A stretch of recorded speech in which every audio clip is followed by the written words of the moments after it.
तत्सवितुर्वरेण्यं भर्गो देवस्य धीमहि धियो यो नः प्रचोदयात्।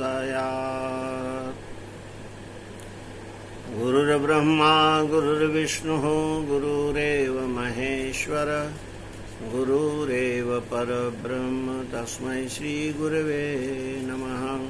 अखण्डमण्डलाकारं व्याप्तं येन चराचरं तत्पदं दर्शितं येन तस्मै श्रीगुरवे नमः। मातृवत लालयित्री च पितृवत मार्गदर्शिका नमोऽस्तु गुरुसत्तायै श्रद्धा प्रज्ञायुता च या। ॐ आयातु वरदे देवी त्र्यक्षरे ब्रह्मवादिनी गायत्री छन्दसां मातः ब्रह्मयोनिर्नमोऽस्तुते। परम पूज्य गुरुदेव परमंदनीय माता जी सूक्ष्म उपस्थिति में समस्त महापुरुषों ऋषि देवताओं पितृगणों की सूक्ष्म उपस्थिति में विराजमान शक्ति स्वरूपा मातृशक्ति देवस्वरूप भाइयों, ज्येष्ठ मास की नवरात्रि आज से प्रारंभ हो चुकी है। इस नवरात्रि का हम सब गायत्री परिजनों के लिए बहुत विशेष महत्व है। अश्विन नवरात्रि में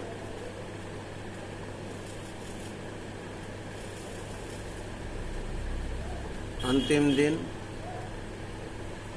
दशहरा नवरात्रि के बाद में मनाया जाता है। कहते हैं भगवान श्री राम ने अपनी आध्यात्मिक शक्ति को प्राप्त करके और लंका पर विजय प्राप्त की थी। चैत्र की नवरात्रि में भगवान मर्यादा पुरुषोत्तम श्री राम का प्राकट्य उत्सव मनाया जाता है रामनवमी के दिन।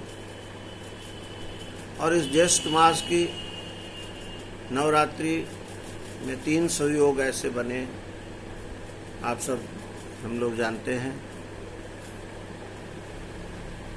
गंगा दशहरा, गायत्री जयंती और हमारी आराध्य सत्ता हमारे परम पूज्य गुरुदेव का महाप्रयाण दिवस। इसलिए हमारे लिए बहुत महत्वपूर्ण है ये ज्येष्ठ मास की नवरात्रि। विशेष परिस्थितियां जब ऐसा आसन्न संकट जब विश्व वसुधा पर आया, परम पूज्य गुरुदेव ने साधना के द्वारा ही उन समस्याओं का हल खोजा निकाला। अष्टाग्रही योग हो, स्काईलैब का भटकना हो, धरती पर उसका गिरना हो, या अन्य बहुत सारी जो समस्याएं आई, उस हेतु परम पूज्य गुरुदेव ने वहाँ से निर्देश दिए और समस्त गायत्री परिजनों ने उस आदेश का पालन करते हुए साधनाएं की और वो समस्याओं का हल निकला। प्रस्तुत जो आसन्न ये संकट है कोरोना का, सारा विश्व इन दिनों बदहाल स्थिति में है। हम आप सब देख रहे हैं, सुन रहे हैं, पढ़ रहे हैं। एक ही मार्ग है साधना का, उपासना का। भगवान के नजदीक बैठ करके भाव विह्वल होकर के प्रार्थना करें। साधना से सिद्धि की बात कल परम पूज्य गुरुदेव के विचारों को हमने सुनने का प्रयास किया। आत्मिक उत्कर्ष के 4 उन्होंने चरण बताए। उपासना साधना को मिला दिया 1, स्वाध्याय 2, संयम 3, सेवा 4। साधना की भट्टी में अपने आप को गलाना पड़ता है। जैसे किसी धातु से अगर आभूषण बनाने हो सोने चांदी के, तो फिर उसको स्वर्णकार गलाता है, उसको तपाता है। साधना की भट्टी में भी उसी तरह से अगर मूल्यवान बनना है, व्यक्ति को महत्वपूर्ण बनना है, अपने आप को ऊंचा उठाना है, तो अपने आप को गलाना होगा। गुरुदेव ने कहा भी है, जो गलेगा वो ढलेगा। परम पूज्य गुरुदेव वंदनीय माता जी के द्वारा शांति कुंज एक ऐसी निर्मित की हुई टकसाल है जहाँ पर नित्य नए सिक्के ढाले जाते हैं। गलाई और ढलाई का क्रम वहाँ पर नित्य चल रहा है और आगे भी चलता रहेगा। गुरुजी प्रसिद्ध शायर का शेर कहा करते थे कि मिटा दे अपनी हस्ती गर मर्तबा चाहे, कि दाना खाक में मिलकर गुले गुलजार होता है। अगर गुले गुलजार होना है, अपने आप को विकसित करना है, तो अपने आप को गलाना होगा। परम पूज्य गुरुदेव ने अपने आप को गलाया। स्वयं परम वंदनीय माता जी ने अपने आप को गलाया और आज भी परम पूज्य जी, परम श्रद्धेय डॉक्टर साहब और बहुत सारे परम पूज्य गुरुदेव के समय के जुड़े हुए लोग यहाँ पर, अब नाम किसी का लेंगे और फिर छूट जाएगा, तो उनके समय के, उनके साथ में कंधे से कंधा मिलाकर के जो चले हैं, आज भी साधना के तपस्या के मार्ग पर चल रहे हैं और गुरु जी के मिशन को आगे बढ़ा रहे हैं। इतनी उम्र हो जाने के बाद में भी वे लोग लगे हुए हैं। उन्हीं के स्नेह, आशीर्वाद, सहयोग से हम भी अब इस साधना के मार्ग पर, इस पथ पर, इस दुरूह पथ पर, इस कठिन पथ पर हम चल रहे हैं। कल उपासना साधना की चर्चा हमने गुरुदेव के साहित्य के ही अंशों के माध्यम से, सब उन्हीं का ही है, हमारा कुछ नहीं। मुझे कोई प्रवचन करता ना समझे आप, मैं बस वही संदेशवाहक, डाकिया, पोस्टमैन, बस वही रोल है हमारा। उनके साहित्य में से कुछ सूत्र छांट करके, क्योंकि यह भी है साधना के साथ में स्वाध्याय भी जुड़ा हुआ है। सब लोग कहाँ से पढ़ेंगे, कहाँ से देखेंगे, जो कुछ चीज़ें अच्छी लगती है उनको, जो सामयिक हैं उनको उसमें से विपुल साहित्य में से निकाल करके और आप तक पहुंचाने का एक विनम्र प्रयास है। बस इतना ही समझेंगे। आज स्वाध्याय पर हमारी चर्चा होगी। स्वाध्याय मन की मलिनता को दूर करने का एक उपाय है। स्वाध्याय दृष्टिकोण, विचार हमारे प्राय वहीं मस्तिष्क में जमे रहते हैं, जो कि बहुत दिनों से हमारे पारिवारिक और हमारे जो मित्र हैं उनके सानिध्य में हमने सीखे हैं और जाने हैं, क्योंकि हम वैसे ही वातावरण में रहते हैं। और फिर कई जन्म जन्मांतरों का भी हमारे मन मस्तिष्क में विचारों के रूप में, संस्कारों के रूप में बहुत सारी चीज़ें छिपी रहती हैं। श्रेष्ठ विचार अपने भीतर धारण करें, उसके लिए स्वाध्याय जरूरी है। वो श्रेष्ठ विचार मिले कहाँ से? कहा गया पुरुषों का सत्संग करें। अब ऐसे पुरुष कहाँ ढूंढें? जो ऐसे ज्ञानवान, ऐसे स्वाध्यायी, सत्संगी जो लोग थे, वो तो कुछ लोग गुजर गए, मृत्यु को प्राप्त हो गए। कुछ लोग हैं वो हमसे दूर हैं। तो परम पूज्य गुरुदेव ने एक रास्ता बतलाया। उन्होंने सबसे सही तरीका अगर कुछ हो सकता है स्वाध्याय का, वे अच्छी पुस्तकें, ज्ञान यज्ञ, अच्छी पुस्तकों में हमको वे सारे सूत्र, जीवन के स्वर्णिम सूत्र मिल जाएंगे, जिनको अपना करके हम अपने जीवन को सफल बना सकते हैं। मनुष्य जीवन में भौतिक सफलताओं के साथ साथ में आध्यात्मिक सफलताएं भी जरूरी हैं। जीवन में बहुत सारी समस्याएं हैं, उनका समाधान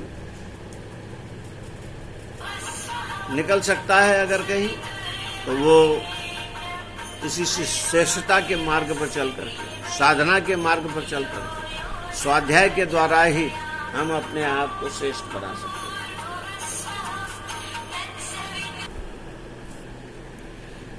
मनुष्य को गिराने के बहुत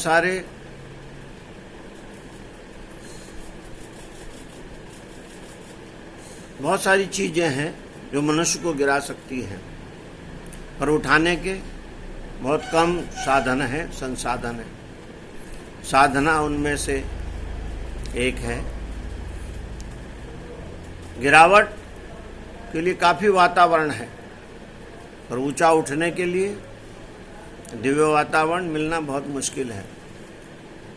इसलिए इसका मुकाबला करने के लिए फिर क्या करना चाहिए? हमको श्रेष्ठता के मार्ग पर आगे बढ़ना चाहिए, चलना चाहिए, हमको आत्मोत्कर्ष करना चाहिए। हमारे पास ऐसी शक्ति भी होनी चाहिए जो हमको पतन के मार्ग से घसीट करके उच्चता की ओर ले जाए, नीचे जो हम गिर रहे हैं उससे ऊंचा उठा दे। श्रेष्ठ मनुष्यों के साथ में इसके लिए संपर्क, सानिध्य उनका मिलना अति आवश्यक है। यह सत्संग केवल और केवल पुस्तकों के माध्यम से मिल सकता है। परम पूज्य गुरुदेव ने एक जगह बहुत अच्छी बात कही है, प्रज्ञा अभियान का मेरुदंड है स्वाध्याय। अगर ये स्वाध्याय नहीं है प्रज्ञा परिजनों के बीच में, तो ये समझ लीजिए कि बिना मेरुदंड का शरीर है। बिना मेरुदंड का शरीर का मतलब, तो जैसे बाबा आमटे बिस्तर पर ही सोए रहते थे। अगर रीढ़ की हड्डी ही नहीं है तो व्यक्ति चले फिरेगा कैसे, जीवन यापन कैसे होगा? विश्व शांति के लिए गुरुदेव कहते हैं कि जितने भी समस्त उपाय हैं उनमें सबसे बढ़ करके कोई उपाय हो सकता है तो वह है ज्ञान यज्ञ। ज्ञान यज्ञ को गुरुजी ने सर्वोपरि कहा है। उन्होंने लिखा भी है कि संसार के समस्त दुखों का, व्यक्ति के समस्त कष्टों का, समाज के समस्त संकटों का एकमात्र कारण विचारों का विकृत हो जाना है। आज यदि दुखों के स्थान पर व्यक्ति सुख चाहता है तो उसका सही तरीका स्वाध्याय ही है। स्वाध्याय आज की महत्वपूर्ण आवश्यकता है। कैसे हो? गुरुजी कहते हैं सही तरीके से सोचने की कला मनुष्य को आ जाए। वो कला कहाँ से प्राप्त होगी? अच्छी पुस्तकों से, स्वाध्याय के द्वारा। तो स्वाध्याय में भी वे एक बात पर बहुत ज्यादा जोर दे रहे हैं। अभी जैसे लॉकडाउन समाप्त हो जाए, हमको इस अभियान को वाकई में लेना चाहिए अपने हाथ में, और वह है झोला पुस्तकालय।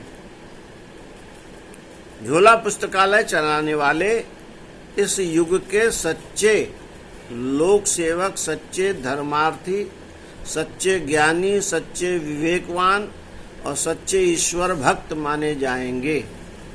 गुरुजी कहते हैं, कितनी बड़ी बात कहती।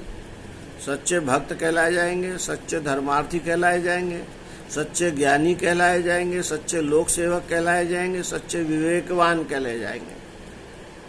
अब बचता क्या है? झोला पुस्तकालय चलाना सबसे बड़ा यज्ञ है।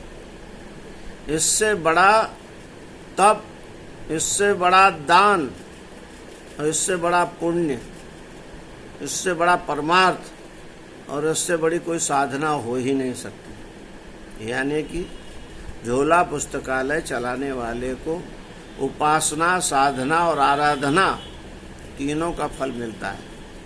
जो हमारा, गुरुजी अब बड़ी मार्मिक बात कहते हैं, जो हमारा श्राद्ध करना चाहते हो वो झोला पुस्तकालय चलाएं। इस मार्मिक आवाहन के साथ में आज का स्वाध्याय के ऊपर परम पूज्य के गुरुदेव के विचारों का एक छोटा सा पुलंदा आपको समर्पित है। ओम शांति शांति शांति।